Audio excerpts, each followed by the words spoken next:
asking God, what is your strategy for me to pray so that I know that every prayer that I pray lands and makes impact to stop human trafficking in Canada. And the Lord with his voice said so clearly, if you want to stop, if you want to know that your prayers land and make impact to stop human trafficking in Canada, first stop to pray for the ending of abortion. And it was like the fear of the Lord and this reverence and awe came over me. And I'm going, what the heck do these two have to do with each other? In my mind, there was zero connection. Bear with me, but it was all of a sudden I was seeing the image of a womb and a baby with its arms and legs being ripped apart, understanding that is an abortion happening, right? And then this knowing to get into a ministry called the Life Room, which is a ministry where you pray for 24 hours a day, 7 days a week prayer coverage with teams constantly praying for the ending of abortion in Canada and protecting the unborn.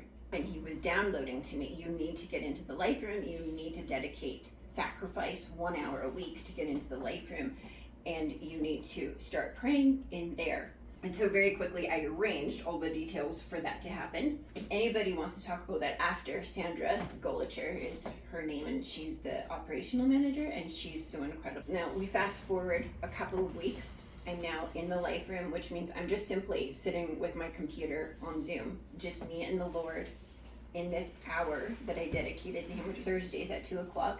And I'm going, okay, God, I am here. I have been, doing these strategies. I'm following, all this treasure trail that you're leading me on. What is your strategy for me to pray here in the Life Room? And so he showed me very clearly this vision. That's the way I can best describe it. It was an aerial view perspective of a medical clinic. I could just see the roof. And then behind that, I could see very clearly a garbage can. And then the pictures, bear with me, but I could see, the garbage can open, and I saw all this white tissue and just this hand holding the tissue. And these questions started coming, how much does this weigh per year in Canada? And other questions started coming as well, and I just started writing them down in the coming days, began researching them. And so as I'm writing them down, the Lord began to show me, I began to see that each baby came wrapped in a scroll in the heavenly places, right, before they enter earth. And even as they're wrapped in a scroll, there's like a gold, how some of the scripture, the words, the Bible papers have gold around them? Mm-hmm. That's what as these babies are being planned and made and created by God, they're put in this scroll, they've got the gold around it. And he said, this is a word, every baby is a word delivered into the world, just like I was delivered, just like he says in John, I came as a word. So the baby coming wrapped in a word, just like when Jesus came as a word. So these babies come destined as a word.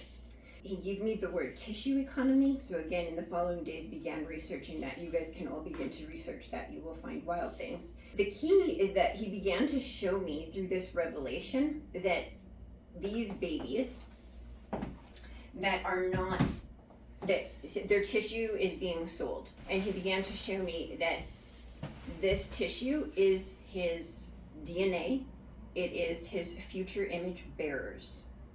And I began to understand, because he showed me it's just exactly like the adults and the children. They are his DNA. They are his image bearers. So boom, for me, I got it. Okay, there is no difference then. The trafficking is the trafficking.